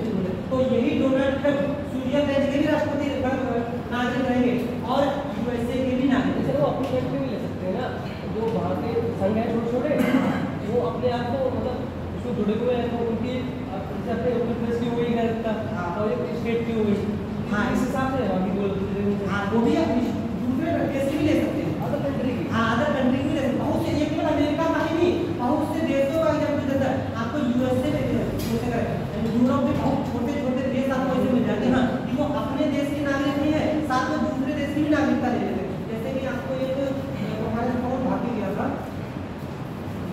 वो भी गया था, माल्टा पहुंच गया था, माल्टा छोटा सा देश है, पीलीभीत के बराबर है देश, ये माल्टा ही है, तो माल्टा में डबल सिटीजनशिप चलती है, ठीक, तो वहाँ पर और शायद वो स्वीडन का वहाँ की नागरिकता ले, उससे माल्टा की नागरिकता ले, तो ले सकते हैं। जो यही होता है कि दो देशों की नागरिकता ले सकते हैं। यूएसए में दो देश वहाँ पर अपने प्रांत की नागरिकता देती है और 6 देश की नागरिकता, जिसको बोलते हैं, और यही चीज हमारे यहाँ पे इसी का अपोजिट हो जाएगा, वहाँ पर दोहरी नागरिकता में सेम इसका अपोजिट हो जाएगा। जैसे एक में क्या होता है, केवल देश की नागरिकता, डुअल में देश के साथ साथ प्रांत का नागरिकता, ठीक है, यहाँ पर एक नागरिकता में केवल एक देश की नागरिकता, दोहरी नागरिकता में एक से अधिक देश की नागरिकता, सेम टू सेम इसी का कॉन्सेप्ट क्या हो जाएगा, अपोजिट हो जाएगा। तो अमेरिका में कैसी नागरिकता चलती है, दोहरी चलती है, यूके में ब्रिटेन में कैसी नागरिकता चलती है, सिंगल चलती है। हमारे यहाँ कहाँ से कॉन्सेप्ट लिया गया, ब्रिटेन से लिया गया, तो हमारे लिए नागरिकता कैसी हुई, एकल। तो हमारे एकल नागरिकता का मतलब है कि हम लोग केवल देश के नागरिक होंगे, प्रांत के नागरिक नहीं होंगे, प्रांत के निवासी होंगे। दूसरी बात, केवल भारत के नागरिक होंगे, दूसरे देश की नागरिकता ऐसा नहीं फाउंडेशन में नहीं ले सकते, ले सकते हैं, लेकिन जैसे ही लेंगे तो सिंगल सुंदर पिचाई को क्या बोलते हैं? सुंदर पिचाई को एनआरआई, हाँ नॉन रेजिडेंट इंडियन जिसको बोलते हैं सुंदर पिचाई अभी एनआरआई से ऐसा होता है अमेरिका में कोई ग्रीन कार्ड टाइप का कुछ चलता है कि शायद 10 साल या 15 साल का कुछ समय होता है, उतने समय तक अगर कोई व्यक्ति अमेरिका में रहता है तो अमेरिका में रहने के बाद उसके जो अप्लाई करे उसको नागरिकता मिल जाती है। ठीक, तो आप लोग क्या कहते हैं भारतीय मूल के व्यक्ति, तो उनकी मूल यानी इंडियन ओरिजिन, उनकी मूल जड़ कहाँ है भारत में, तो जो हमारे सुंदर पिचाई है ये एग्जाम्पल मतलब एनआरआई है, ये व्यक्ति होता है एनआरआई। एनआरआई किस व्यक्ति को, नॉन रेजिडेंट इंडियन, इंडियन तो है लेकिन इसका रेजिडेंट इंडिया में नहीं है। ठीक, मतलब अगर कोई भी व्यक्ति, इसकी परिभाषा ये होती है, अगर कोई भी व्यक्ति वर्ष के 6 महीने अपने देश के बाहर रहता किसी भी कार्य के, चाहे बिजनेस के लिए या और किसी भी कार्य के लिए, अगर वर्ष के 6 महीने विदेश में रहे तो कौन सी एक स्टेटस मिल जाता है, कौन सा, एनआरआई। एनआरआई को सारे अधिकार वही होते हैं जो हम लोगों के पास है, जैसे अधिकार हम लोगों के पास है आम नागरिकों के पास, ऐसे एनआरआई के पास भी अधिकार होते हैं। केवल एक अधिकार एनआरआई के पास नहीं होता है कि इनका सी भूमि नहीं खरीद सकता, समझे, जो हमारा एग्रीकल्चर है वो नहीं खरीद सकता, बाकी सारे काम करें। अब अगर कोई व्यक्ति एनआरआई है तो अगर विदेश में रह रहा है, हमारे राष्ट्रपति का चुनाव हुआ, आए आराम से वोट करे, कुछ भी करे, बस इसकी भूमि नहीं खरीद सकता है, उसकी वजह ये होती है भाई एनआरआई है तो विदेश में रहेगा, जब विदेश में रहेगा तो यहाँ भाई की खेती थोड़ी करेगा, जब खेती नहीं करेगा तो कृषि भूमि का खरीद रहे, खाली खरीद के और हमारा प्रोडक्शन कम करोगे, समझे ना समझे। इसलिए कहते हैं कि ये लोग हमारे यहाँ से कृषि भूमि नहीं खरीद सकते, बाकी सारे अधिकार तो सुंदर पिचाई मेरे ख्याल से उन्होंने कहा कि नागरिकता नहीं दी अमेरिका, हाँ जॉब चल रही, उन्होंने कहा कि नागरिकता गूगल के सीईओ जो की बात कर रहे हैं तो उन्होंने ऐसा कहा कि नागरिकता नहीं दी, ले ली है तो ले ली होगी तो भारतीय मूल के हो जाएंगे, ठीक है, अगर ले ली होगी तो भारतीय मूल के हो जाएंगे, और जब तक नहीं लेंगे तब तक एनआरआई रहेगा।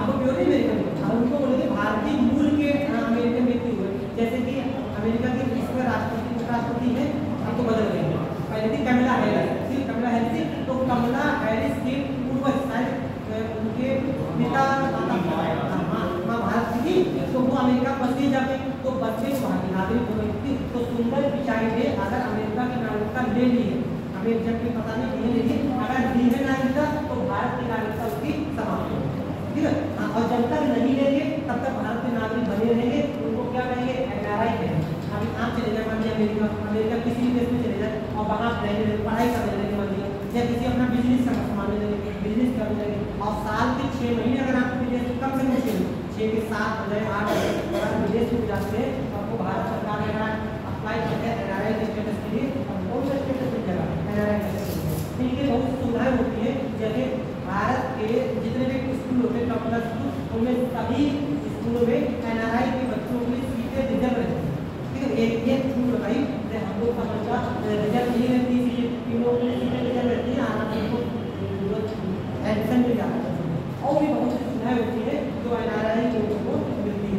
सीधी सी बात है, ये लोग हमारे क्या कर रहे हैं, रेमिटेंस भेज रहे हैं, रेमिटेंस मतलब समझते हैं, विदेश में जो लोग रहते हैं वो हमारे पैसा भेजते हैं, ठीक, वहाँ पे कमाई हमारे भेजेंगे, उसको क्या बोलते हैं, रेमिटेंस बोलते हैं। आप लोगों को पढ़ा भी होगा, भारत विश्व का रेमिटेंस प्राप्त करने टॉप कंट्री है, ठीक है, सबसे ज्यादा रेमिटेंस विश्व में किसको प्राप्त होता है, भारत को प्राप्त होता है। तो एनआरआई के द्वारा जितने पैसा रेमिटेंस होता है, इन लोगों को कुछ ना कुछ छूट देंगे कि नहीं देंगे, उनको मोटिवेट करेंगे कि आप लोग वहाँ से पैसा कमाओ, तो जब तक वहाँ की नागरिकता नहीं लेंगे तब तक ना एनआरआई है, नागरिकता ले लेंगे तो वहाँ के नागरिक हो गए, हमारे यहाँ की नागरिकता होगी समाप्त, ठीक है। तो अगर आपके हिसाब से अगर सुंदर पिचाई ने अगर वहाँ की नागरिकता ले ली है तो भारत की नागरिकता होगी क्या होगी, समाप्त।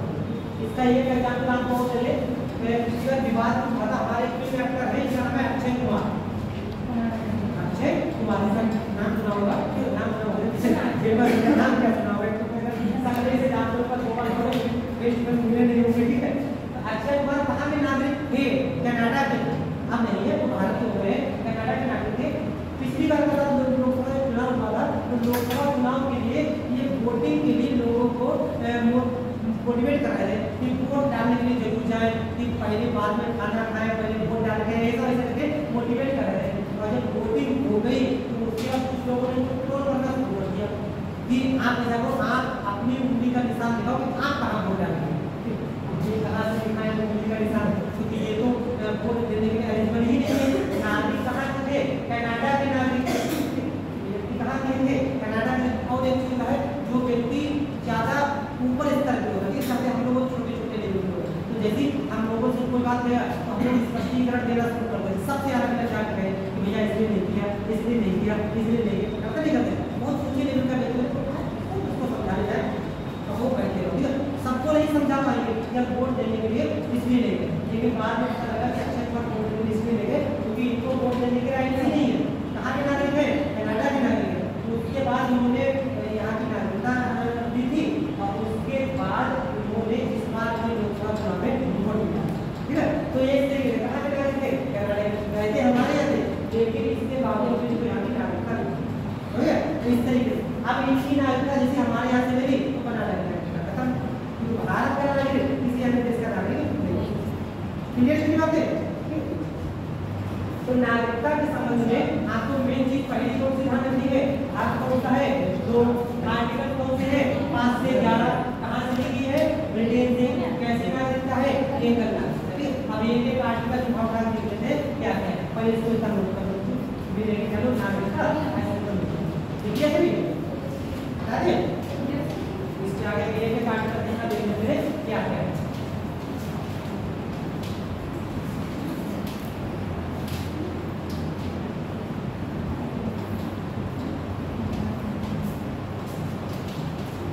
हमारे 5 से 11 तक जो हमारे आर्टिकल दिए गए हैं, इन 5 से 11 तक के आर्टिकल को हम लोग 3 कैटेगरी में अलग अलग डिवाइड करते हैं।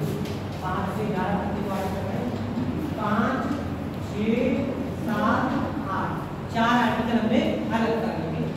यहाँ पर हमने एक आर्टिकल 9 इसको हमने अलग कर दिया और 2 और 1 को पहुंचते हैं 10 और 11 इनको अलग कर दिया। ऐसा करके पूरे पूरे आर्टिकल में ऐसे टुकड़ों में बांट दिया।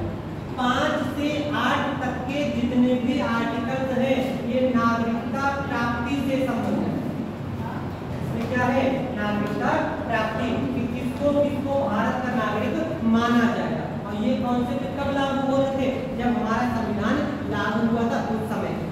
तो ये कॉन्सेप्ट 9 में अगर बात करें तो 9 में कहा गया है नागरिकता की समाप्ति, नागरिकता की समाप्ति, कि किस तरीके से भारत की नागरिकता में क्या हो जाएगी?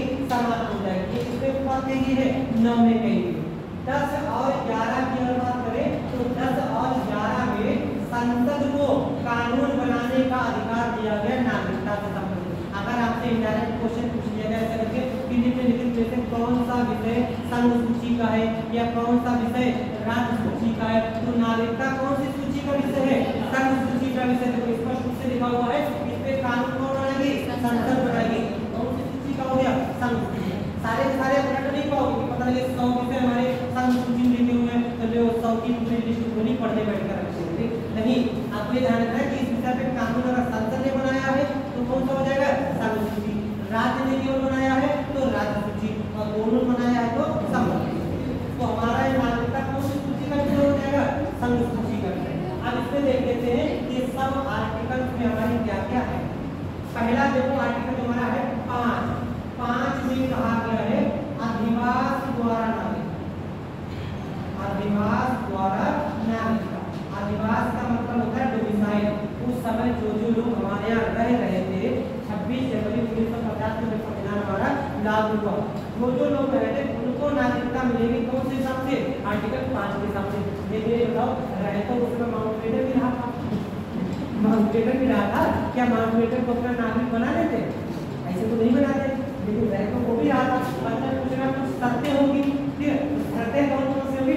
अभी दे रहे, मतलब सबको नहीं बनाएंगे। तो मिसाइल के द्वारा अगर कहा गया है कि जो लोग रह रहे वो भारत के नागरिक होंगे, लेकिन कुछ ना कुछ शर्तें पूरी करें तब रहेंगे। ऐसे थोड़ी पता नहीं माउंटबेटन आए 12 बज के मौके यही रह जाते नागरिक बन जाए, ऐसे नहीं बन सकते, ठीक है? तो ये हमारा कॉन्सेप्ट कौन सा हो गया?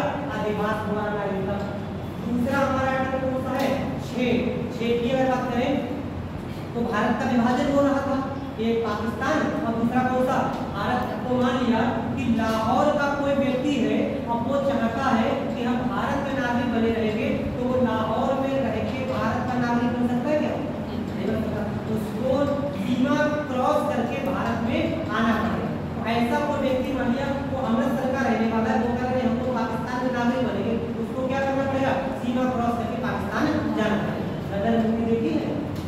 एक ट्रेन का था, देखिए तो उसमें जो स्टार्टिंग में दिखा दे ट्रेनें भर भर के आ रही थी, ठीक है, वहाँ तो क्या दंगे बहुत ज़्यादा हो रहे थे, वो सब हो रहा था, तो क्या हो रहा यही हो रहा था, एक जगह से दूसरी जगह पर माइग्रेशन हो रहा था। तो मान लिया लाहौर का कोई व्यक्ति अगर भारत का नागरिक बनना चाहे तो उसको भारत आना पड़ेगा।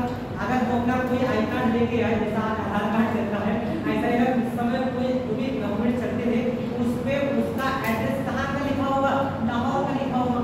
अब उसको नागरिक कहाँ का बनना है, भारत का बनना है, सारे के सारे डॉक्यूमेंट चेंज करने पड़ेंगे कि नहीं करने पड़ेंगे, चेंज करने पड़ेंगे। तो इसके लिए आर्टिकल 6 में कॉन्सेप्ट दिए गए कि ऐसे लोग जो पाकिस्तान से इंडिया आ रहे थे माइग्रेट करके, ऐसे लोग जो पाकिस्तान से इंडिया आ रहे थे माइग्रेट करके, उनके लिए क्या क्या प्रावधान किए जाएंगे नागरिकता के लिए, वो प्रावधान कौन से 6 में थे। अब कुछ लोग ऐसे थे जो क्या हुए, इंडिया से चले गए कहाँ, पाकिस्तान के, देखा कि सभी जगह सही कह रहा था, इनके पास तो 43 जगह पैसे नहीं है, ऐसा करते इंडिया वापिस चलते हैं, ठीक है। इंडिया से कहाँ गए, पाकिस्तान, और पाकिस्तान से फिर से कहाँ चले आए, इंडिया चले कि हम भैया पाकिस्तान में नहीं रहेंगे, हम कहाँ रहेंगे, इंडिया में ही रहेंगे। इनके लिए कौन से करे गए हैं, 7 नीति। तो सीधी सी बात है, लौट के ये भी पाकिस्तान से आए, लौट के ये भी पाकिस्तान से आए, लेकिन उन्हें थोड़ी सी गलती करी, यहाँ से छोड़ के पहले गए थे, उसके बाद आए हो, तो सीधी सी बात है इनके कॉन्सेप्ट ऐसे होने चाहिए या इनके लिए थोड़े से अलग कॉन्सेप्ट होने चाहिए, थोड़े से अलग कॉन्सेप्ट होने चाहिए। क्या प्रोसेस हमारा कल गए थे, आज पता नहीं तुम इंडिया की संस्था दे दे, नागरिकता दे दे, और कल लोगों को फिर से पाकिस्तान चले जाओ, तो भरोसा थोड़ी है, पहले देख ले यहाँ पे तुम रहोगे वास्तव में कि नहीं रहोगे, उसके बाद नागरिकता दे दे। इनके कॉन्सेप्ट अलग और इनके कॉन्सेप्ट अलग। अगला आर्टिकल हमारा कौन सा बचा है, आर्टिकल 8। ऐसे कुछ लोग जो दूसरे देशों में रह रहे थे, इनको हम लोग क्या कहते हैं, इंडियन ओरिजिन, यानी कि भारतीय मूल के लोग। ऐसे लोग जो भारतीय मूल के लोग थे, इंडियन ओरिजिन के लोग, केवल होगा कि कोई क्या था, ये भारतीय मूल के हैं, ऐसे कहते हैं कि भारतीय मूल के हैं। मूल का मतलब क्या होता है, जड़, ठीक है। तो इनकी जड़ कहाँ है, भारत में, और जड़ हमारी क्या होती है, हमारे पूर्वज, भाई तो हमारी जड़ है, तो इनके पूर्वज कहाँ के थे, भारत के थे। अब ये विदेश में रह रहे हैं, तो अगर अब ये भारत की नागरिकता लेना चाहे तो इनको नागरिकता कैसे मिलेगी, कौन से में है, 8 में, ठीक। अब देखो किस तरीके से यहाँ पे कॉन्सेप्ट किए गए थे अधिवास के द्वारा नागरिकता। अधिवास की अगर बात करें कि जो लोग संविधान लागू होने के समय भारत में रह रहे थे, उनको भारत का नागरिक मान लिया जाएगा, लेकिन इसके लिए कुछ शर्तें पूरी करनी पड़ेगी। पहली शर्त ये थी कि उस व्यक्ति का जन्म भारत में हुआ, उस व्यक्ति का जन्म भारत में हुआ। माउंटबेटन गया, माउंटबेटन का तो जन्म भी भारत में नहीं हुआ है, कहाँ हुआ है, ब्रिटेन में हुआ, ठीक। तो पहली शर्त तो ये है कि लोग भारत में रह रहे, ठीक है, लेकिन उस व्यक्ति का जन्म कहाँ हुआ हो, भारत में। पहली शर्त तो ये हो गई। अगर ये वाली शर्त पूरी नहीं होती है, तो व्यक्ति ऐसा है माने उसका जन्म भारत में नहीं हुआ है, तो दूसरा उसके लिए एक कॉन्सेप्ट जोड़ा गया कि अगर उसका जन्म भारत में नहीं हुआ है, दूसरा कॉन्सेप्ट जोड़ा गया कि उसके जन्म के समय उसके माता या पिता, इसका जन्म है, उसके जन्म के समय से पहले उसके माता या पिता, इनका जन्म कहाँ हुआ हो, भारत में। मतलब या तो उस व्यक्ति का जन्म भारत में हुआ हो, अगर उसका जन्म भारत में नहीं हुआ है तो उसके माता या पिता का जन्म भारत में हुआ हो। तीसरा कॉन्सेप्ट ये था कि अगर उसका भी जन्म भारत में नहीं हुआ है, उसके माता पिता का भी जन्म भारत में नहीं हुआ है, लेकिन भारत का नागरिक बनना चाहता है, तो उसके तीसरी शर्त ये जोड़ दी गई कि संविधान प्रारंभ होने से पूर्व कम से कम 5 वर्ष से भारत में रहेगा, कम से कम 5 वर्ष से भारत में रहेगा, उसको हम लोग क्या दे देंगे, भारत की नागरिकता दे देंगे अधिवास के आधार पर। जैसे मान लिया जब हमारे इंडियन नेशनल मूवमेंट चला, आप कुछ पढ़ेंगे हिस्ट्री में, तो बहुत से ऐसे विदेश के लोग थे जिन्होंने हमारे इंडियन नेशनल मूवमेंट में योगदान दिया। बहुत बढ़िया नाम एक मिल जाएगा, एनी बेसेंट, ठीक है। एनी बेसेंट कहाँ की थी, आयरलैंड की थी, भारत की तो थी नहीं, वो आयरलैंड की थी, और वो थियोसॉफिकल सोसाइटी के माध्यम से कहाँ आ गई, भारत आ गई, और भारत में उन्होंने मूवमेंट चला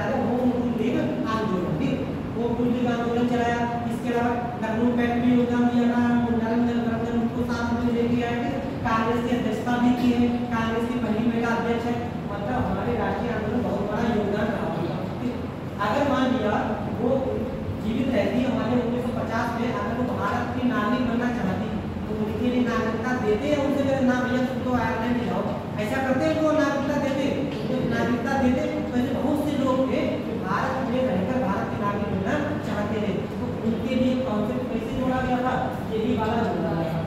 पहला कॉन्सेप्ट ये था कि उसका जन्म भारत में हुआ हो, अगर उसका नहीं है जैसे नहीं है तो माता पिता का जन्म भारत में हुआ हो, नहीं है जैसे उसका में नहीं, तो ये वाली सब भैया पूरी कर लो कि 5 साल भारत में रह रहे हो तो हम तुमको क्या करेंगे, नागरिकता देंगे। ठीक है, तो अगर इन तीनों में से कोई भी एक शर्त अगर पूरी की जाती है तो डोमिसाइल के आधार पर उस व्यक्ति को क्या करेंगे, हम नागरिकता देंगे। ठीक है, अब ये बताओ ये कॉन्सेप्ट उस समय के लिए है कि आज के लिए है? उस समय के लिए, क्योंकि ये कॉन्सेप्ट 26 जनवरी 1950 में संविधान लागू हुआ, वहां की शर्तें पूरी करता है।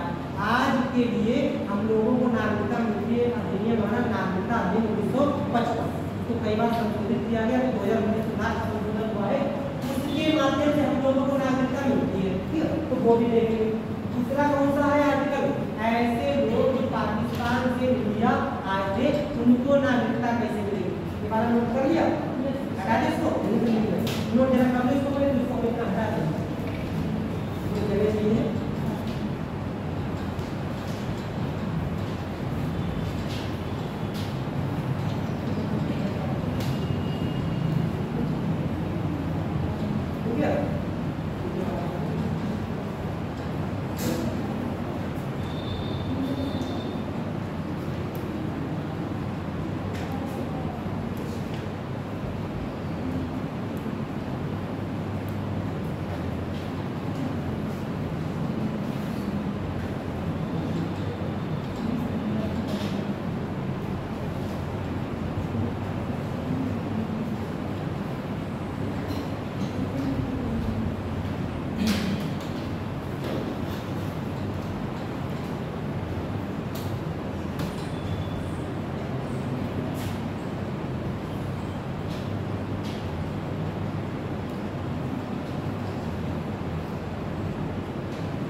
पाकिस्तान से भारत आने वाले लोगों के लिए एक डेडलाइन फिक्स की गई थी 19 जुलाई 1948। ठीक है, ऐसे लोग क्योंकि विभाजन तो हमारा 15 अगस्त 1947 को हो गया, 14 अगस्त 15 अगस्त की रात को, और ये डिसीजन पहले ही ले लिया गया था कि भारत को 2 में विभाजित करके थर्ड जून प्लान माउंटबेटन योजना के माध्यम से। तो जब एक चीज बट तो क्लियर हो चुकी है कि अब भारत अलग होगा और पाकिस्तान अलग होगा, तो जिसको जिसको भारत आना होगा वो पहले ही निकाल चुका होगा कि हम भारत जाएंगे, और जो यहाँ से जाने वाले होंगे उन्होंने भी फिक्स कर दिया होगा। तो 19 जुलाई 1948 की डेट फिक्स कर दी गई कि ऐसे लोग जो इस डेट से पहले भारत आ चुके हैं उनके लिए नागरिकता के लिए कुछ भी नहीं करना है, उनको ऐसे ही भारत का नागरिक माना जाएगा। जो लोग 19 जुलाई 1948 से पहले आ गए उनको भारत का नागरिक मान लिया जाएगा, कुछ भी नहीं करना, उनको भारत का नागरिक मान लिया जाएगा। क्योंकि जब भारत पाकिस्तान विभाजन हो गया उस समय इस तरीके का सिस्टम डेवलप हो नहीं पाया था कि हम पासपोर्ट बनाते, वीजा देते, ये सब करते, तो परमिट सिस्टम शुरू किया गया। उस समय परमिट लेते थे, भारत से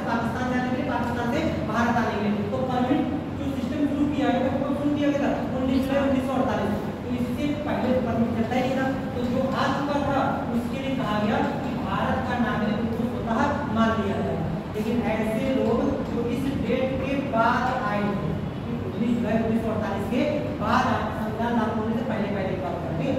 19 जुलाई 1948 के बाद आए हैं, उनके लिए कहा गया कि इन लोगों को 6 माह तक रहना पड़ेगा। पहले यहाँ पर 6 महीने तक रहे, 6 महीने तक रहने के बाद तब अप्लाई करें नागरिकता के लिए, तब उनको भारत की नागरिकता मिलेगी अगर 19 जुलाई 1948 के बाद आए। इससे पहले अगर कुछ नहीं करना है, बस आओ, ठीक है। हाँ, रहने की भूमि दी होगी। हाँ, रहने की भूमि अगर जगह पूरी आपने दी है, जैसे हम लोग अगर दिल्ली में, दिल्ली में सारे जगह है के आसपास एक यहाँ पर एरिया होते हैं, उसमें उस समय वहाँ से आके लोगों को यहाँ पर बताया गया। सीधी बात है, यहाँ के गए हुए लोग उनकी जमीन छूटी हुई थी, तो वो जमीन तुरंत आवंटित नहीं की, सरकार ने अपने कस्टडी में उसको ले लिया। मान लिया वो वहाँ से वापिस आ जाता, पाकिस्तान गया, वहाँ से वापिस आ जाता और जमीन अपने किसी को दे दी, तो सरकार ने अपने स्तर से इन लोगों को रहने की व्यवस्था की। ठीक है ना? तो ये हमारे 19 जुलाई 1948 से अगर पहले आ गए तो भारत का नागरिक सुधा मान लिया जाएगा, और इसके बाद आए तो 6 महीने तक रहना पड़ेगा, उसके बाद अप्लाई करें तब जाके नागरिकता मिलेगी। ऐसे लोग जो इंडिया से पाकिस्तान गए थे और पाकिस्तान से उससे कहाँ आए हैं, इंडिया आए, अब चाहे वो कभी आए हो, चाहे इस डेट से पहले आए हो, चाहे इस डेट के बाद आए हो, इसके लिए कौन सा किया गया, भैया 6 महीने रहो पहले, चाहे भले 19 जुलाई से पहले आ गए, लेकिन उसके लिए कहा गया कि पहले 6 महीने रहो, देख बोले क्या पता आज रहे और 2 महीना का पता चले जाओ। तो पहले 6 महीने रहो, 6 महीने रहने के बाद यहाँ पर नागरिकता मिलेगी। ऐसे लोग जो इंडिया से पाकिस्तान और पाकिस्तान से इंडिया, ठीक है। तो अगर इनको नागरिकता लेनी है तो पहले क्या करो, 6 महीने तक रहो और 6 महीने तक रहने के बाद अप्लाई करो कि हमें नागरिक बनेंगे और निष्ठा की खत्म हो जाएगी, जब छोड़ नहीं जाएगी तब क्या मिलेगी, तब भारत की नागरिकता मिलेगी। लेकिन के लिए ऐसे लोगों के लिए जो इंडिया से पाकिस्तान गए थे और पाकिस्तान से फिर से इंडिया आए, अब उनके लिए ये कोई बाउंडेशन नहीं थी कि चाहे इस डेट के बाद आए हो चाहे इस डेट से पहले, उनको 6 महीने रहने हैं। ठीक है, जो पाकिस्तान से ही इंडिया आए थे वो नहीं बनी थे, वहाँ से आए हैं, अगर पहले आ गए तब तो कुछ नहीं करना है। लेकिन जो लोग ओरिजिनली इंडिया के थे, यहाँ से जाके वापिस आए थे, वो चाहे भले ही इससे पहले आ गए, लेकिन उनको क्या करना है, 6 महीने तक रहना पड़ेगा, तब नागरिकता मिलेगी। इसमें ऐसे लोग जो भारतीय मूल के थे, इनके लिए कहा गया कि इनको नागरिकता कैसे मिलेगी, ये संसद डिसाइड करे। ठीक है, भारतीय मूल के हैं, इनको संसद डिसाइड करे कि इनको कैसे नागरिकता दी जाए। ये हमारे 4 आर्टिकल आपको यहाँ से ध्यान रखते हैं। पहला मुद्दा अधिवास, दूसरा पाकिस्तान से माइग्रेट होकर भारत आए थे उनके लिए 7 ऐसे लोग जो इंडिया से माइग्रेट होकर पाकिस्तान गए और पाकिस्तान से माइग्रेट होकर इंडिया आए, उनके लिए 8 में भारतीय मूल के लोग ऐसे लिख लेंगे। ये चीज हमारी याद रखी होगी। अभी इसमें कुछ और बच्चे हुए इनको हम लोग कल करेंगे, थोड़ी सी चीजें समझो। ये क्वेश्चन लिखो, हमने क्वेश्चन लिख लो, ये क्वेश्चन लिख के लाना, क्वेश्चन लिखो। संविधान की प्रस्तावना, संविधान की प्रस्तावना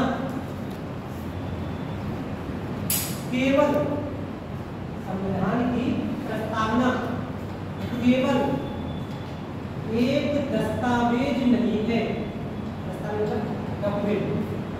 संविधान की प्रस्तावना केवल एक दस्तावेज नहीं है, बल्कि ये है संविधान की, बल्कि ये है संविधान की आत्मा, संविधान की आत्मा एवं कुंजी है, संविधान की आत्मा एवं कुंजी है। देखिए आप लोग उससे आंसर लिखे जो थे, उसमें एक तो आंसर तो हमें थोड़े ठीक ठाक मिले, अब एक से ले लेना आंसर, ठीक है, हमें पता जिसके आंसर से ले लेना। हम इसको थोड़ा सा कोई बता इसको किस तरीके से लिखो। जब क्वेश्चन को एक शब्द को तोड़ा और उससे कि एक शब्द का मतलब क्या है और उसको किस तरीके से वो क्वेश्चन आता है कि संविधान की प्रस्तावना, संविधान की प्रस्तावना केवल एक दस्तावेज नहीं है। की पॉइंट ढूंढो, क्वेश्चन में की पॉइंट्स कौन कौन से? संविधान की प्रस्तावना केवल और केवल एक दस्तावेज नहीं है, बल्कि ये संविधान की आत्मा एवं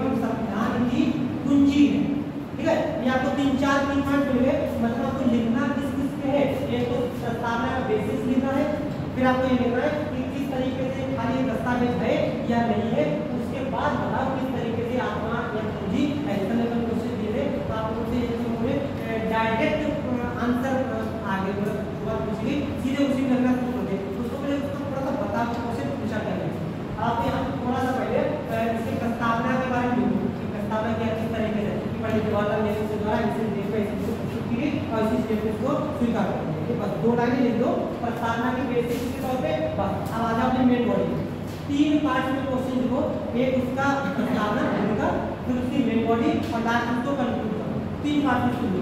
तो पहले थोड़ा सा उसकी प्रस्तावना के बारे में बता दो कि किसने प्रस्तुत किया, कब प्रस्तुत किया, कैसे करके उसको एक्सेप्ट कर दिया।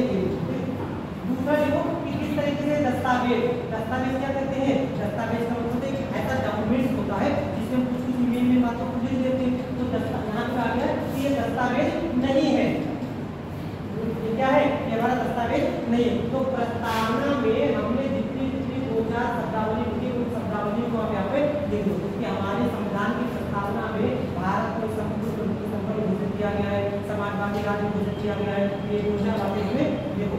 उसके बाद बताओ किस तरीके से संविधान की आत्मा या पूंजी है। आत्मा या पूंजी का मतलब क्या हुआ, आत्मा पूंजी का मतलब है कि एकदम कोर, पूरे संविधान का कोर क्या है, यही है।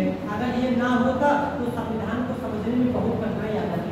आत्मा या पूंजी किस तरीके से, पहला तो आप मान लीजिए कि अगर संविधान की व्याख्या से संबंधित किसी भी तरीके का कोई डाउट होता है तो उसमें आधार हम किसको बनाएंगे, प्रस्तावना। ठीक है, आत्मा हो गई। दूसरा इसमें क्या लिख सकते हैं, हमारे संविधान का जितना भी निचोड़ है, अगर संविधान निर्माताओं की भूमिका थी या संविधान निर्माताओं का जो उद्देश्य था वो सब हमको किसमें झलक जाता है, प्रस्तावना में झलक जाता है। इसीलिए इसको क्या कहते हैं, संविधान की आत्मा कहते हैं। और कि अगर कहीं पर कोई भी ऐसी चीज जो हमको संविधान में स्पष्ट रूप से नजर न आए, ये वाला हमने न्यायपालिका के नजरिए देखा, ठीक है, कि व्याख्या करनी हो। अगर कोई ऐसी चीज जो आम लोगों को भी अगर समझ में ना आए इसका मीनिंग क्या है तो प्रस्तावना को देखे और प्रस्तावना को देखे ये समझ जाएगा कि हमारे संविधान निर्माता क्या चाहते हैं। तो 3-4 पॉइंट देखो आपको उसके बाद 125 वर्ड में लिखना है, 125 वर्ड में ये आपके इतने पॉइंट्स आ जाएंगे। इसी क्वेश्चन को तरीके से कि इसी क्वेश्चन को अगर 125 वाले सेक्शन में है, इसी तो सेक्शन होते हैं, यूपीएससी में एक ही सेक्शन होता है, तो अगर 125 वाले में आए तो आप 125 वाले में लिखो और इसी क्वेश्चन को अगर आपको 200 वर्ड में लिखना हो तो आप 200 वर्ड में लिखो। ठीक है, तो इस तरीके से इसको लिखने की कोशिश करना, ये इस फॉर्मेट में लिखना है। ठीक है, लिखना जो नहीं आए ये क्वेश्चन इससे लिखते हैं इस तरीके से करो। जैसे मान लिया ये जितनी बातें आपने यहाँ पे लिखी है इन सभी चीजों को जैसे दस्तावेज का कि दस्तावेज नहीं है और कहा संविधान की आत्मा या पूंजी है, तो आपको कंक्लूड कहाँ पे करना है, इस चीज को कंक्लूड करना है, इस चीज को कंक्लूड करना है कि कहीं पर भी संविधान की व्याख्या से संबंधित कोई मामला हो या संविधान के नीति निर्माताओं की बात को समझना हो तो उसके लिए हम बना सकते हैं, प्रस्ताव कर सकते हैं। इतनी बात अगर जितना ही जो भी चीज हमने इलेबोरेट की है उसी चीज को हम 2 लाइनों में समेट रहे हैं। वही अपना नहीं अपना भी कुछ कर सकते हैं। जैसे अगर कहीं पे आपको सुझाव देने हो तो सुझाव आप सुझाव भी दे सकते हैं कि इस तरीके से भी कर सकते हैं। तो लेकिन यहाँ सुझाव वाली तो चीज जैसे आप क्वेश्चन अगर देखें तो क्वेश्चन में आपको कई शब्दावली मिलती है, स्पष्ट करें, ठीक है, या फिर अपना मत व्यक्त करें, टिप्पणी करें, वो भी ऐसा नहीं होता, उसका बहुत मीनिंग होता है कि इसका मतलब क्या हो। तो अगर आप